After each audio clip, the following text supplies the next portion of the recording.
Hello दोस्तों, कैसे हैं आप सब। मैं आशा करता हूँ आप लोग बहुत अच्छे होंगे। जैसा कि आज 2 अप्रैल है, पूरी देश और पूरी दुनिया विश्व ऑटिज्म डे अवेयरनेस प्रोग्राम के रूप में पूरे देश में ऐसे भी बच्चे हैं जिनको ऑटिज्म से ग्रसित हैं, उनको उनके पेरेंट्स को कैसे मोटिवेट किया जाए, ये समस्या कम हो, इसके लिए इस वीडियो के माध्यम से पूरी जानकारी आपको प्राप्त होगा। तो कोशिश करिएगा इस वीडियो को पूरी अच्छी तरह से देखना, जिससे यह जो समस्या है उसको दूर किया जा सकता है। अब हम बात करते हैं और इसका दूसरा आप लोग वीडियो को शुरू करने से पहले मैं ये बताना चाह रहा हूँ कि जो ऑटिज्म डे है उसकी थीम क्या है, वो है ब्लू। तो ब्लू आपको आज के दिन की ब्लू से ही उनको अवेयर किया जा सकता है, या जब थीम की बात किया जाए तो ब्लू ही है। तो कोशिश करना कि जो ऑटिज्म डे है, अगर आपसे कोई क्वेश्चन करता है तो आप ये कह सकते हो जो ऑटिज्म डे सेलिब्रेट किया जाता है वो मेन उद्देश्य उसका होता है ब्लू पे। तो हम बात करते हैं ऑटिज्म क्या है। ऑटिज्म या स्पेक्ट्रम डिसऑर्डर जो है ASD होता है, मस्तिष्क के विकास के संबंधित एक जटिल न्यूरोलॉजिकल विकासात्मक विकलांगता है या दिव्यांगता कह सकते हैं, जो सामाजिक व्यवहार, मौखिक तथा गैर मौखिक संचार में चुनौतियों के अवसर, दोहराए जाने वाले व्यवहार और सीमित रुचियों की विशेषताएं होती है। यानी कि ऑटिज्म जो है ये न्यूरोलॉजिकल डिसऑर्डर है। अब हम बात करते हैं, दूसरे नंबर पे आता है ऑटिज्म के लक्षण। सबसे पहला है ऑटिज्म स्पेक्ट्रम डिसऑर्डर के कुछ लक्षण शामिल हैं जो एक एक करके हम आपको बताएंगे। यानी कि यह वीडियो सभी के लिए इम्पोर्टेंट है, जिसमें किसी भी प्रकार के किसी बच्चे को इस तरह से समस्या दिखे तो वो किस तरह से उसका ट्रीटमेंट कर सकता है, ये सारी जानकारियाँ इस वीडियो के माध्यम से हम आप तक पहुँचा। उसके बाद इसके लक्षण क्या है। इन जो ऑटिज्म से ग्रसित होते हैं उनका पहला लक्षण होता है भाषा, गति और सीखने के लिए कौशल का धीमी विकास। यानी कि जो उनकी स्पीच होती है वो बहुत कम होती है। इस तरह से आप समझ सकते हैं। दूसरे पॉइंट पे आता है खराब सामाजिक संपर्क। यानी कि जो उनकी सोशलाइजेशन होती है उसमें बहुत ज़्यादा कमी आती है, क्योंकि उनको बोल पाते नहीं हैं तो अपनी बातें एक्सप्रेस नहीं करेंगे तो अगले का फीडबैक नहीं मिले, इसलिए उनकी जो सामाजिक सोशल इंटरेक्शन है वो बहुत कम होती है। दूसरे और नेक्स्ट नंबर आता है दोहराव और असामान्य व्यवहार। यानी कि जो ये बच्चे होते हैं उनको जो चीज़ पसंद आता है वो बार बार रिपीटेशन की समस्या को बार बार रिपीट करते हैं। तो कोशिश करना है कि इसको कम कैसे किया जाए, आगे की वीडियो में हम बताएंगे। लेकिन अब सबसे पहले आप ये जान लीजिए कि इसका पहचान क्या क्या है। उसके बाद नेक्स्ट है कम एकाग्र होना। इसका मतलब है कि जो कंसंट्रेशन है उस पर इनका फोकस बहुत कम होता है। अगला पहचान है खुद के नाम पर कोई जवाब नहीं देना।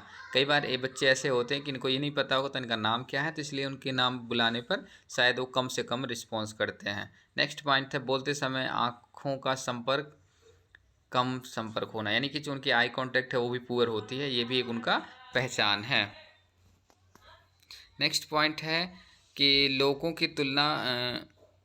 की तुलना में वस्तुओं से अधिक रुचि लेना। यानी कि जो ऐसे बच्चे होते हैं वो मतलब आपस में बात करने के बजाय इन खिलौने में, वस्तुओं में ज़्यादा इन्वॉल्वमेंट रहते हैं। नेक्स्ट है आत्मचोट या आत्म लगाव जैसे व्यवहार संबंधी मुद्दे। यानी कि उनके स्वयं से ही अपने व्यस्त रहेंगे, दूसरों से उनका कम लगाव रहता है।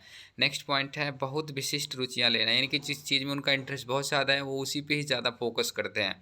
नेक्स्ट पॉइंट है तेज़ आवाज़ के प्रति संवेदनशील में वृद्धि होना। अगर आप कोई उनसे तेज़ी से बात करता है तो भी वो गुस्से में एग्रेसिव होने के चांसेस बहुत ज़्यादा बढ़ जाते हैं। ये उनकी पहचान है।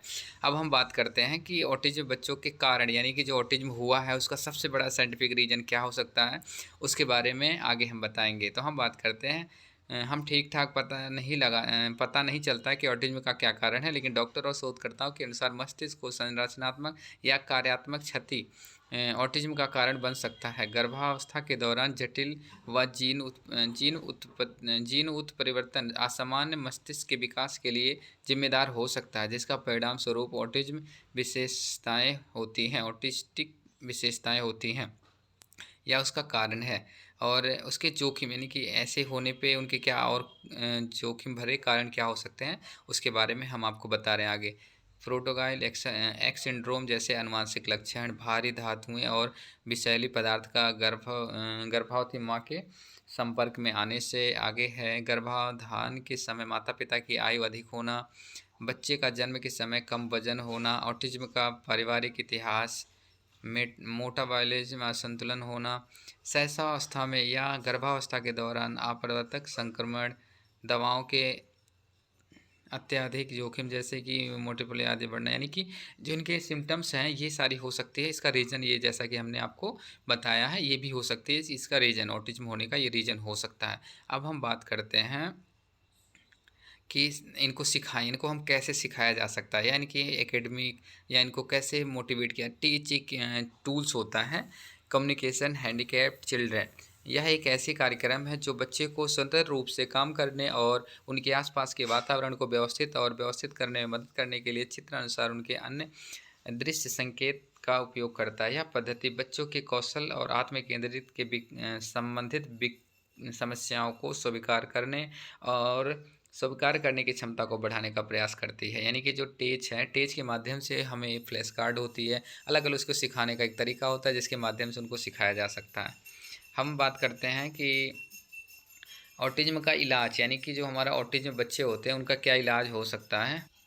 ऑटिज्म बच्चों का जो इलाज है या भारत में किस तरह से किया जा सकता है या किया जा रहा है उसके बारे में बात करते हैं। सबसे पहले ABA, ये एंटीसेंट बिहेवियर एनालाइज होता है, जिसके माध्यम से हमें यह पता लगाया जाता है कि इस तरह से बच्चे में समस्या आई है तो किस तरह से आई है।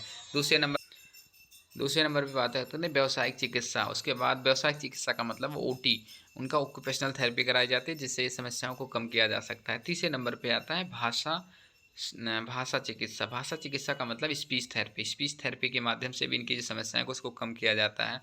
यदि आवश्यकता हो तो उनको मेडिसिन वगैरह भी दी जाती है। फिजियोथेरेपी की भी आवश्यकता होती है, यानी कि PT, OT और ST, फिजियोथेरेपी, ऑक्यूपेशनल थेरेपी और स्पीच थेरेपी की आवश्यकता होती है, जिसके माध्यम से इनकी जो समस्याएं हैं उसको थोड़ा बहुत कम किया जा सकता है। ये नहीं है कि उनको ठीक किया जा सकता है, बट ये है कि उनकी समस्याओं का थोड़ा बहुत निदान किया जा सकता है, ना कि पूरी तरह से।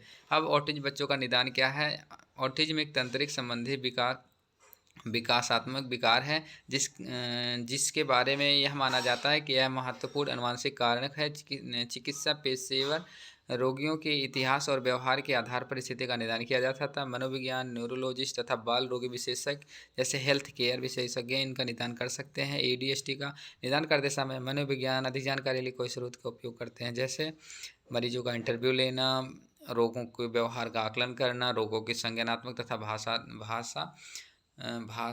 क्षमताओं का परीक्षण करना। आगे के विकास के रूप में निदान परीक्षण किया जा सकता है। इसका मतलब ये हुआ कि जो ऑटिज्म बच्चे हैं उनको किस तरह से ये समस्याएं हो रही है तो उसको कम कैसे किया जा सकता है। इसके लिए अगर पेरेंट्स अवेयर रहेंगे तो ये सारी जानकारियाँ उनको कम किया जा सकता है। चलिए फिर मिलते हैं नई वीडियो के साथ, तब तक सभी को बाय बाय। आज 2 अप्रैल जो कि पूरा सप्ताह भी मनता है तो ऑटिज्म डे, तो ये हमारे देश के लिए बहुत ही गौरव की बात है कि इनके लिए अगर जागरूकता हमेशा रखी जाए तो इस तरह से जो संबंधित ऑटिज्म से संबंधित कोई भी डेवलपमेंटल डिसऑर्डर होगा तो उसको कम किया जा सकता है, क्योंकि अगर हम जिस क्षेत्र में जानेंगे तभी उसका जो समस्या है उसको कम किया जा सकता है, अन्यथा ऐसा पॉसिबिलिटी नहीं बनेगी जिसको हम हर चीज़ में हस्तक्षेप कर सकते हैं। तो इसलिए सबको अवेयर रहने की आवश्यकता है जिससे इसकी समस्या को कम से कम किया जाए।